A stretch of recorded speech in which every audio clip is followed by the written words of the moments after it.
Gracia y paz a todos ustedes, de Dios nuestro Padre y del Señor Jesucristo. Seguimos estudiando la Confesión de Fe Bautista de Londres, 1689. Seguimos con el capítulo 26 y los artículos 7, 8 y 9 de la Iglesia. Oremos. Padre Santo, bendito sea tu nombre, Señor. Te alabamos y glorificamos tu reino, que sea alabado, Padre, en toda la tierra, en todo el universo, que toda rodilla se doble, Padre, para darte esa honra y gloria. Damos las gracias por la salvación que nos ha dado mediante tu Hijo Jesucristo y por la fortaleza del Espíritu Santo en el sostenimiento de nuestra fe y nuestro cuidado.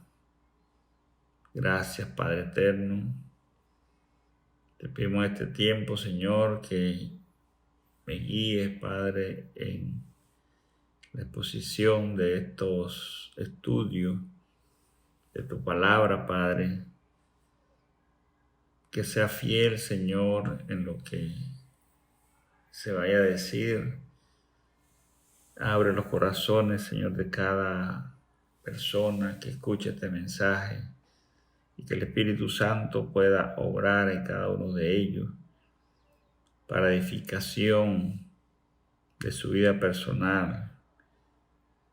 Padre, si tú lo has llamado, lo has escogido, Padre, para salvación, dale ese conocimiento del pecado y se puedan arrepentir y puedan tener una comunión contigo, puedan vivir el gozo de la vida eterna.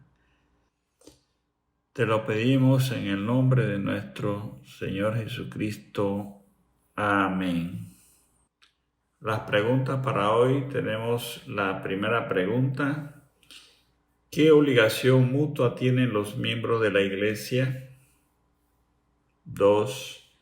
Liste 2 funciones que caracterizan la asamblea local. 3. ¿Cuáles son los 2 oficios de liderazgo de la Iglesia y cómo se les establece en posiciones de autoridad? Describa la manera como los líderes de la Iglesia deben ser apartados para el liderazgo espiritual. La introducción. La Iglesia local es organizada por Cristo para llevar su obra hasta que Él regrese, y está compuesta por hombres llamados a ser santos, que profesan el discipulado dejado por Cristo. Veamos el artículo 6 del capítulo 26.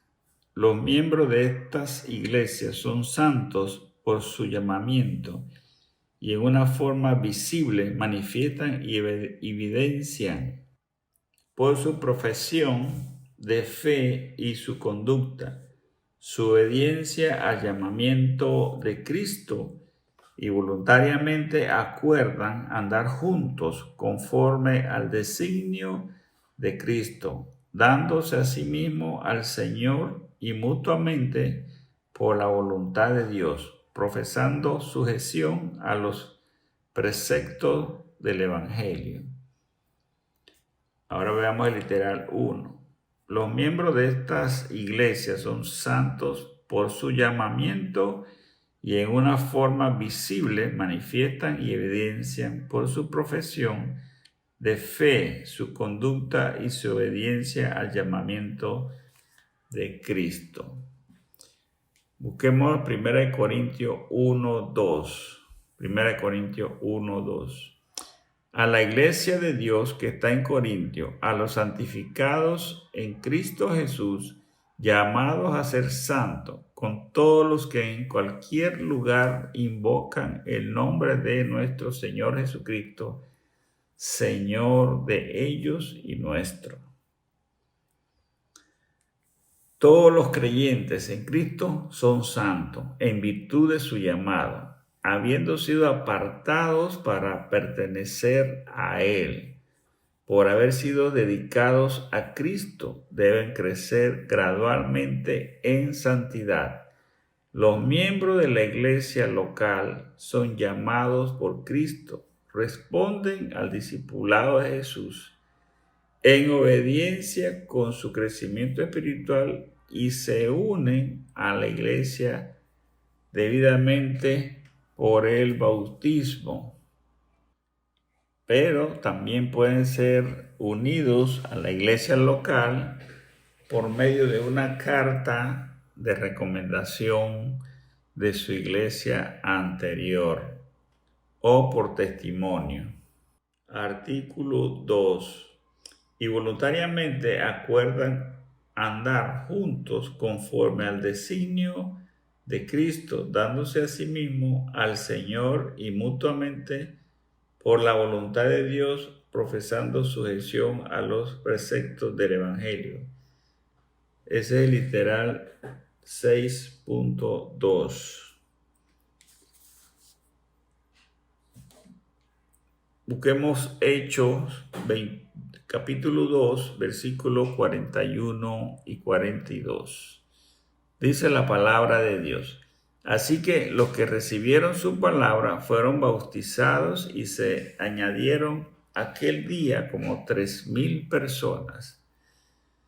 Y perseveraban en la doctrina de los apóstoles, en la comunión unos con otros, en el partimiento del pan y en las oraciones. Los santos llamados miembros de la iglesia deben practicar estas 4 devociones fundamentales que tenía la iglesia del primer siglo. La doctrina de los apóstoles, en comunión unos con otros, en el partimiento del pan y en las oraciones. Adicional, los miembros de la iglesia local están íntimamente relacionados con la Gran Comisión, la sumisión a los ancianos y la Gran Comisión estaba orientado a la evangelización, a ir por todo el mundo a predicar la palabra, a compartir la palabra. Esa es la misión de la iglesia hoy día. Los miembros deben vivir con esa armonía, con ese entusiasmo, con esa unión, sin división, a estar en oraciones, de estar siempre presto a predicar la palabra. Veamos el artículo 7. A cada una de estas iglesias así reunidas, el Señor, conforme a su voluntad declarada en su palabra, ha dado todo el poder y autoridad en cualquier sentido necesario para realizar el orden en la adoración y en la disciplina que Él ha instituido para que lo guarden, juntamente con mandatos y reglas para el ejercicio propio y correcto y la ejecución del mencionado poder. Busquemos la palabra del Señor, Mateo capítulo 18, versículo 17 al 20. Dice la palabra de Dios: si no los oyere a ellos, dilo a la iglesia, y si no oyere a la iglesia, tenedle por gentil y publicano.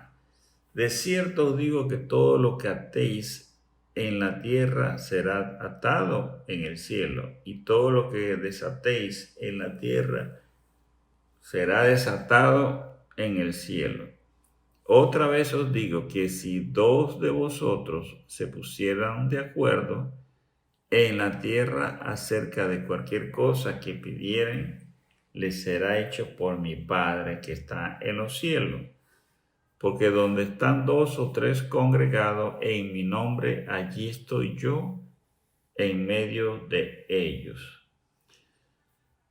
La autoridad de la iglesia local fue dada por Jesucristo. Él está presente cada vez que se reúne para la adoración según el orden dado en la palabra de Dios. También la iglesia tiene la autoridad de Cristo para administrar las disciplinas de sus miembros con el beneficio de la restauración. Cada iglesia local es autoritaria sobre sus propios miembros. Ninguna otra iglesia puede poner disciplina de los miembros de otra iglesia local. Si un miembro de una iglesia local, por motivos de disciplina, se va a otra iglesia y solicita congregarse y hacerse miembro, es responsabilidad de la iglesia que lo va a recibir pedir carta de traslado de la iglesia procedente y evaluar el discipulado de ese creyente.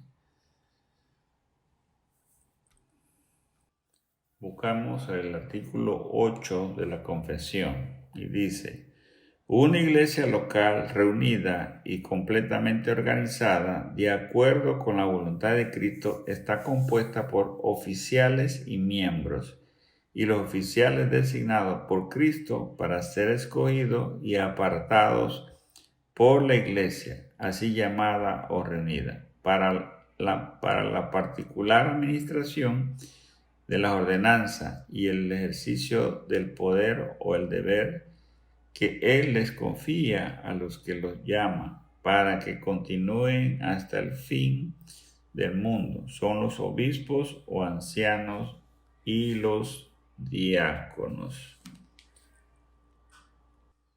Busquemos la palabra del Señor Filipenses 1:1, capítulo 1, versículo 1.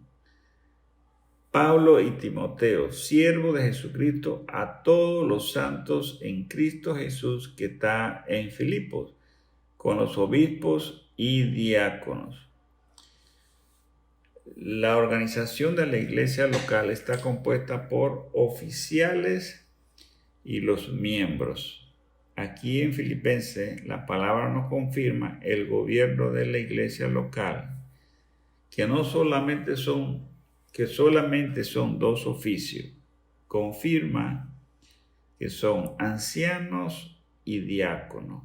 El oficio del anciano, obispo, pastor, presbítero, supervisor es un solo oficio. Es el mismo oficio. No hay más significado para esto. No hay que dividirlo. Y el oficio principal de este anciano o pastor es apacentar y pastorear la iglesia. Hechos 20:17 dice: enviado pues desde Mileto a Efeso, hizo llamar a los ancianos de la iglesia. El 28: por tanto, mirad por vosotros y por todo el rebaño en que el Espíritu Santo os ha puesto por obispo, para apacentar la iglesia del Señor, la cual Él ganó por su propia sangre.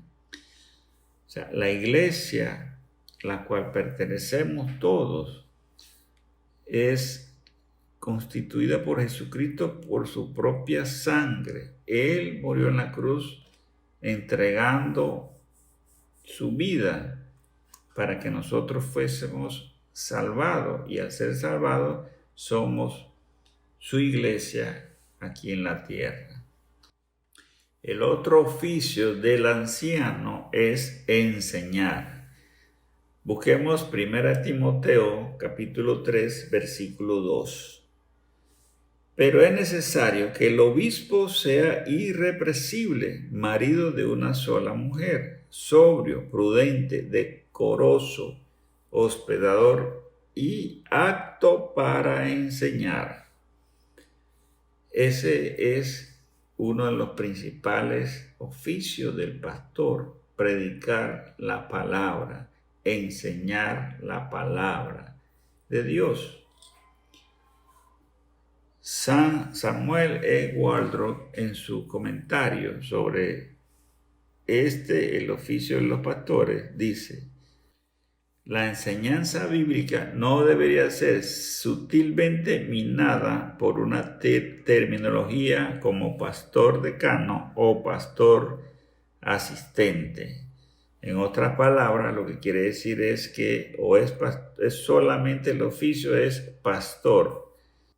En la Biblia no dice que hay que adicionarle nada al oficio. O sea, no hay diferentes clases de pastores. Veamos el artículo 9. La manera designada por Cristo para el llamamiento de cualquier persona que ha sido calificada y dotada por el Espíritu Santo para el oficio de obispo o anciano en una iglesia es que sea escogido para el mismo por la votación común de la iglesia misma y solemnemente apartado mediante ayuno y oración con la imposición de manos de los ancianos de la iglesia, si es que hay algunos constituidos anteriormente en ella, y para el oficio de diácono, que sea escogido por la misma votación y apartado mediante oración y la misma imposición de manos. Ahora veamos el literal 9.1. La manera designada por Cristo para el llamamiento de cualquier persona que ha sido calificada y dotada por el Espíritu Santo. Para la designación de un oficio en la iglesia hay un prerequisito espiritual establecido por la palabra de Dios. Busquemos en la palabra del Señor, Efesios capítulo 4 y versículo 11. Dice la palabra, y él mismo constituyó a unos apóstoles, a otros profetas, y a otros evangelistas, y a otros pastores y maestros. Por medio del Espíritu Santo, califica o dota a las personas para realizar un oficio en la iglesia. Es Jesucristo que los nombró y el Espíritu Santo es que le inculca ese don que tienen las personas para realizar un oficio. Busquemos 1 Timoteo 3 del 1 al 13 y veamos los requisitos de los obispos y de los diáconos. Dice Mateo 3, 1 Timoteo 3, de 1 al 13. Palabra fiel. Si alguno anhela obispado, buena obra desea, pero es necesario que el obispo sea irreprensible, marido de una sola mujer, sobrio, prudente, decoroso, hospedador, apto para enseñar, no dado al vino, no pendenciero, no codicioso de ganancias deshonestas, sino amable, apacible, no avaro, que gobierne bien su casa, que tenga a sus hijos en sujeción con toda honestidad. Pues el que no sabe gobernar su propia casa, ¿cómo cuidará de la iglesia de Dios? No un neófito, no sea que envaneciéndose caiga en la condenación del diablo. También es necesario que tenga un buen testimonio de los de afuera para que no caiga en descrédito y en el lazo del diablo. Seguimos leyendo ahora los requisitos de los diáconos, el versículo 8. Los diáconos asimismo deben ser honestos, sin doblez, no dados a mucho vino, no codiciosos de ganancia deshonesta, que guarden el misterio de la fe con limpia conciencia, y estos también sean sometidos a prueba primero, y entonces ejerzan el diaconado si son irreprensibles. Las mujeres asimismo sean honestas, no calumniadoras, sino sobrias, fieles en todo.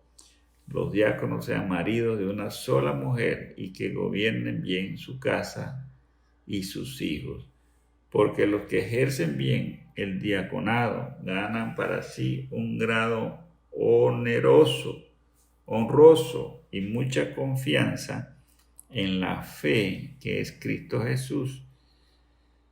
Los requisitos que Cristo ha designado para ancianos y diáconos son estos que hemos mencionado.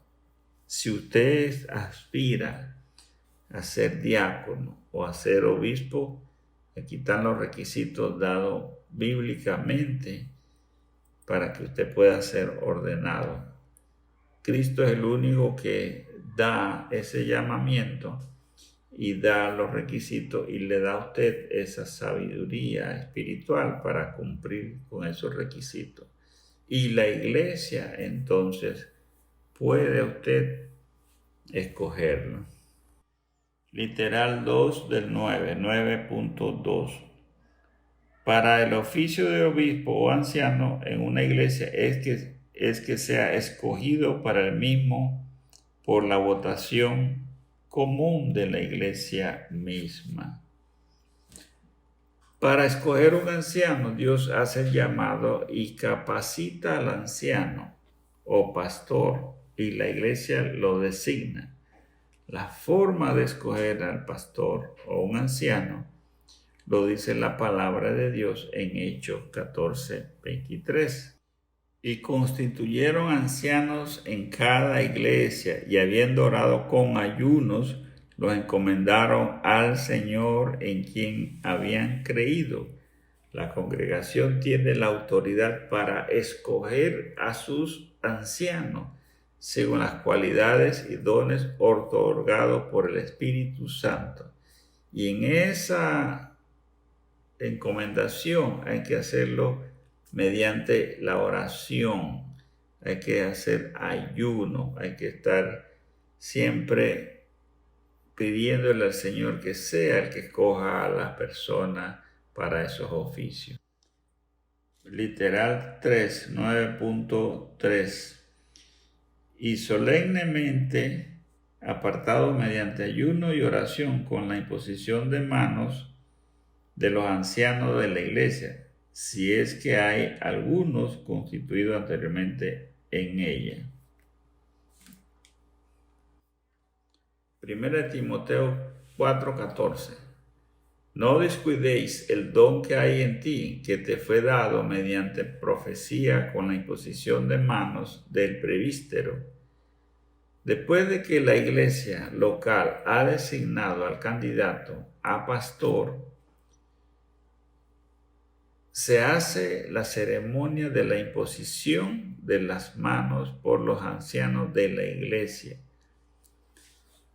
Y esos ancianos son ya establecidos previamente en esa iglesia para poder imponer las manos a los nuevos candidatos o al nuevo.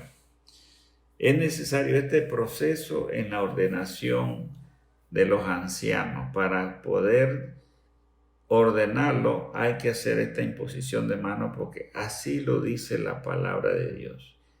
La iglesia no puede designar ancianos con ligereza, sin ponerse de acuerdo con toda la congregación. Tiene que haber un consenso, no debe haber imposición de nadie. Haciendo la evaluación según los requisitos bíblicos. Eso es lo que manda el Señor. 1 Timoteo 5:22. Dice, no impongas con ligereza las manos a ninguno, ni participes en pecados ajenos, consérvate puro. El apresuramiento debe eliminarse a la hora de designar líderes. Fallas de ejercer la cautela implican a los responsables de la ordenación de un candidato en un error de juicio. O sea, pueden caer en pecado quien ordene un candidato, un diácono o un pastor que no esté bíblicamente llamado por Jesucristo y no se ha hecho la evaluación según los requisitos bíblicos. Así que a la hora de ordenar un pastor o un diácono, hay que tener paciencia y orar mucho al Señor para que Él sea quien guíe esa selección. Literal 9.4. Y para el oficio de diácono, que sea escogido por la misma votación y apartado mediante oración y la misma imposición de manos. En la escogencia o designación de los diáconos para la iglesia local se aplica el mismo proceso que se hace con los ancianos. Veamos en Hechos 6, del 1 al 7, dice la palabra. En aquellos días, como creciera el número de los discípulos, hubo murmuración de los griegos como contra los hebreos, de que las viudas de aquellos eran desatendidas en la distribución diaria. Entonces los 12 convocaron a la multitud de los discípulos y dijeron: no es justo que nosotros dejemos la palabra de Dios para servir las mesas. Buscad, pues, hermanos, de entre vosotros a 7 varones de buen testimonio, llenos del Espíritu Santo y de sabiduría, a quienes encarguemos de este trabajo. Y nosotros persistiremos en la oración y en el ministerio de la palabra.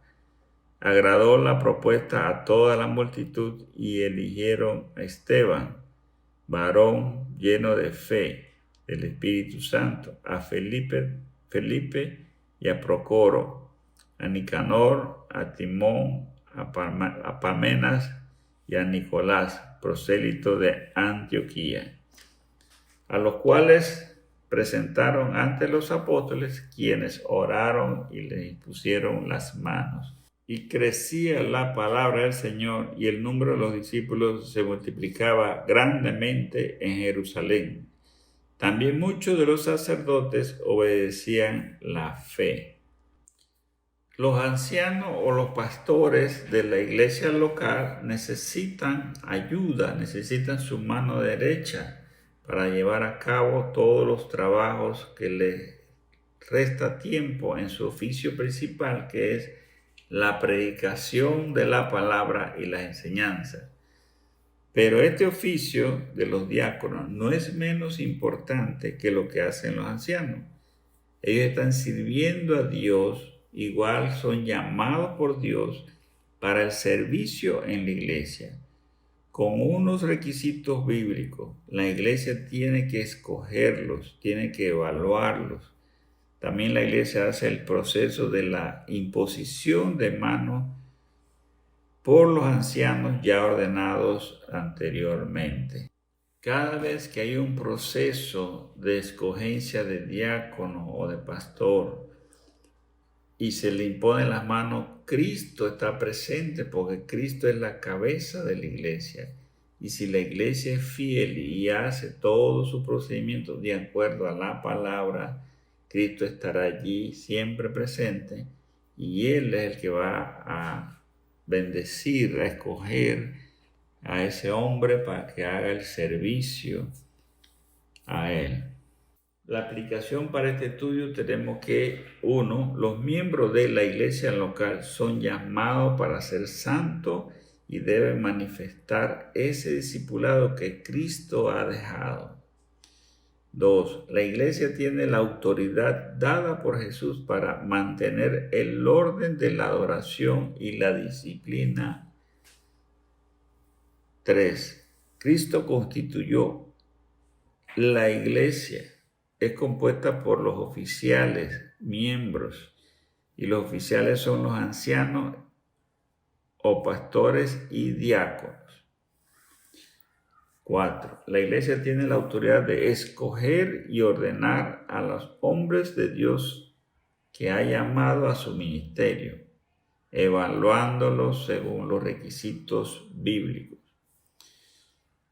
La iglesia tiene la autoridad para imponer las manos a los ancianos y a los diáconos para culminar este proceso de ordenación por medio de los oficiales de la iglesia. ¿Es usted miembro de una iglesia local? ¿Es fiel y cumple con todo este proceso de escoger a los diáconos y ancianos? Oremos.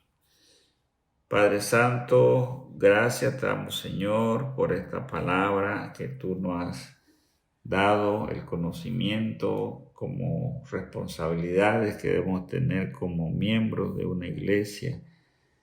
Tu iglesia, Señor, que la tendrás sostenida hasta que tú mandes a tu Hijo, Señor, a rescatarnos, Padre. Permite, Señor, que podamos serte fiel, Señor, en la administración de todas estas de las ordenanzas, Señor, de la oración, de la predicación, de las enseñanzas, como pastores, Señor, y a los diáconos, Padre, también darles sabiduría y fidelidad en el trabajo que tú les has encomendado, Padre eterno. Todos los oyentes, Señor, como miembros de una iglesia, puedan, Señor, también cumplir el rol, Señor, de serte fiel, de unirse, de congregarse, de adorarte, Padre, mediante la oración, mediante las lecturas bíblicas, Padre, mediante su vida, testimonio en sus hogares, Padre, que puedan dar, Señor, esa fe a otras personas, que puedan ser testimonios, Señor, de la obra salvadora que Cristo ha hecho en sus vidas, Padre eterno. Pedimos, Señor, por los que están enfermos, Padre, si tienen algún quebranto de salud, seas tú, Padre, dándole esa sanación espiritual, esa sanación física, Padre. Pedimos por los que no tienen trabajo, provéele, Señor, el sustento también en este tiempo, Señor.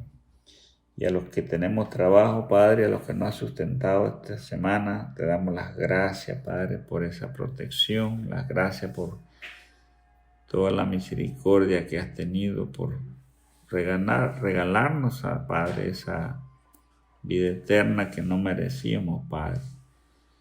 Pero tú eres un Dios grande, un Dios de amor, un Dios de justicia, Padre Santo. Gracias, Señor, guárdanos esta semana y permite que continuemos, Padre, alabándote, Señor, con toda humildad. En el nombre del Padre, del Hijo y del Espíritu Santo te lo pedimos. Amén.